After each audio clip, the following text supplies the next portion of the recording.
A morte é uma intrusa implacável, uma credora impiedosa, um pesadelo produzido pelo pecado. Além de lágrimas e dor, ela extrai aquilo que Deus nos deu de mais precioso, a vida. Mas não se desespere, a morte está com os dias contados. Para Jesus, o silêncio da morte é só uma pausa na eternidade.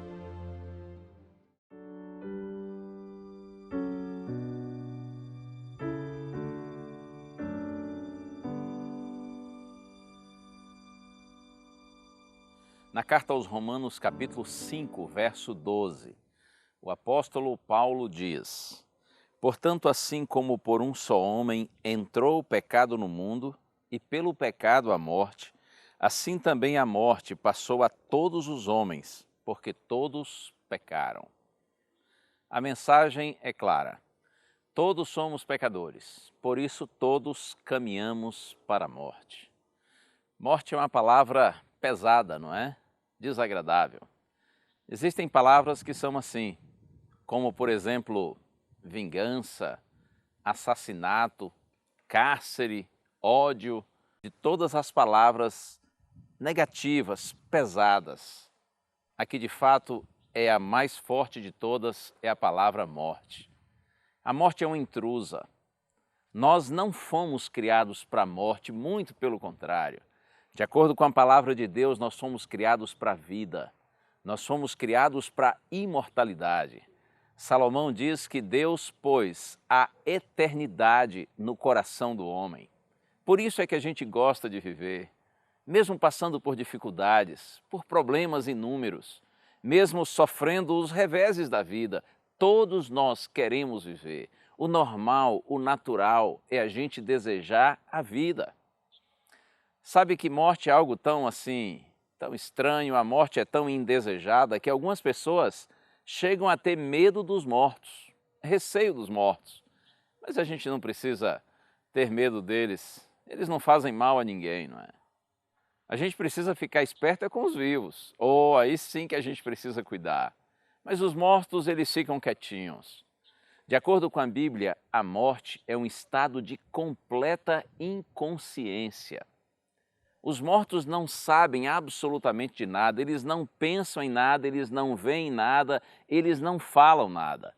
Por isso que muitas vezes na Santa Bíblia a morte é comparada a um sono.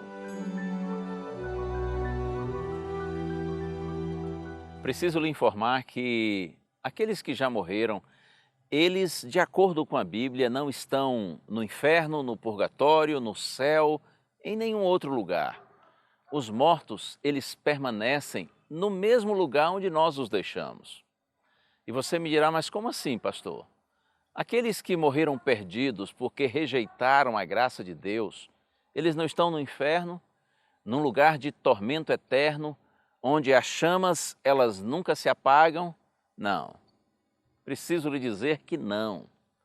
É verdade que um texto ou outro da Bíblia, se interpretado de forma precipitada, pode sugerir isto, mas acredite, estudando de forma mais profunda cada um desses textos e buscando uma compreensão geral desse tema em toda a Bíblia, essa doutrina do inferno, do tormento eterno, ela não se sustenta. Claro que a Bíblia diz que os ímpios serão destruídos no fogo eterno, porém esse fogo é eterno em consequências e não em duração. Tanto os demônios quanto os ímpios, os homens que rejeitam a graça de Deus, eles serão lançados no lago de fogo. E de acordo com a Bíblia, Apocalipse capítulo 20, ali eles serão consumidos, eles serão aniquilados, e não haverá mais nem raiz nem ramo do pecado. Esse lago de fogo ocorrerá depois dos 1000 anos. Depois que Cristo voltar, começam os 1000 anos para aqueles que obtêm a salvação, e depois desse período é que vem a segunda ressurreição, que é a ressurreição dos ímpios, e eles são destruídos, lançados no lago de fogo, assim como o diabo e os seus anjos. Essa doutrina do tormento eterno, ela não apresenta um Deus justo, mas um Deus cruel, além de injusto.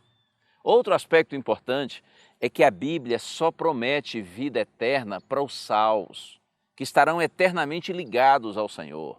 Não há vida eterna para os perdidos, não há vida eterna para os demônios. Como lhe disse, eles serão todos aniquilados. E ainda você me dirá, mas e o purgatório? Ora, não existe sequer na Bíblia, do Gênesis ao Apocalipse, nos livros inspirados, nos livros canônicos, não existe sequer menção dessa palavra. Purgatório é uma invenção completamente humana, fora da Bíblia. E o céu? Os salvos não estariam no céu, no paraíso, na presença do Senhor, desfrutando das alegrias de conviverem na presença do Senhor? Não. Aqueles que morreram salvos, claro que um dia estarão na presença do Senhor. Nós conviveremos eternamente com o Senhor, porém eles ainda não estão lá. Eu sei que essas minhas palavras podem ser surpresa para você.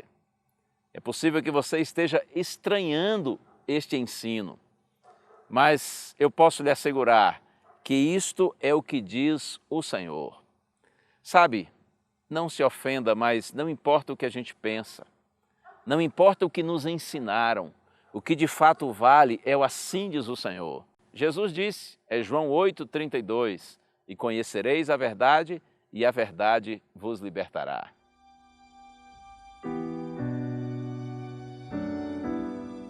Provavelmente você, assim como eu, já perdeu uma pessoa querida e você sente saudade e você pensa, será que eu terei um dia a alegria de reencontrá-la? Eu quero compartilhar com você um texto maravilhoso que traz muita esperança ao nosso coração. Na primeira carta aos Coríntios, capítulo 15, versos 21 a 23, Paulo diz: visto que a morte veio por um homem, também por um homem veio a ressurreição dos mortos. Porque assim como em Adão todos morrem, assim também todos serão vivificados em Cristo.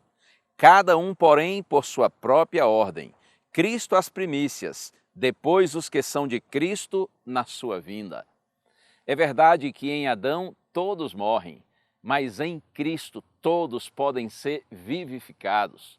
Em Cristo todos podem ser ressuscitados, através de Adão a morte, mas através de Cristo a ressurreição. E Paulo diz que tudo no momento certo. Primeiro Cristo ressuscita, as primícias dos mortos. Depois, aqueles que são de Cristo na sua vinda. Quando Jesus retornar segunda vez a este mundo em glória e majestade, todos aqueles que morreram confiantes em Cristo, nesse momento, ressuscitarão com um corpo perfeito e glorificado, e juntos nós estaremos para sempre com o Senhor.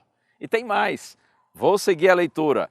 1 Coríntios capítulo 15, agora dos versos 24 a 26.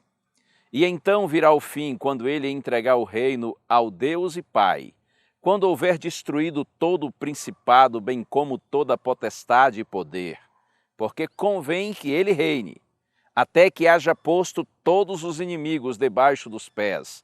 O último inimigo a ser destruído é a morte. Oh, louvado seja o nome do Senhor! A morte será destruída. Por isso que nós cristãos, claro, nós não vamos desejar a morte, mas também nós não precisamos temê-la, porque a morte não terá a palavra final. A morte para os filhos de Deus é apenas uma interrupção temporária da vida, porque quando o Salvador retornar, todos aqueles seus filhinhos que morreram confiantes nele, seguros na sua palavra, serão ressuscitados. E nós estaremos todos juntos para sempre com o Senhor. Acredite, o destino final dos filhos de Deus não é a sepultura, mas é a presença do Senhor, é a casa do Pai. Finalmente, o bem vencerá o mal, a vida vencerá a morte. Acredite, o inimigo, o pecado, a morte, não frustrarão o plano de Deus, porque o Senhor é soberano, Ele está acima de tudo e acima de todos. Por isso é que nós podemos viver com esperança. Se morrermos antes do segundo advento de Cristo, não precisamos ter desespero, porque quando nosso Senhor retornar, nós estaremos todos juntos na sua eterna presença.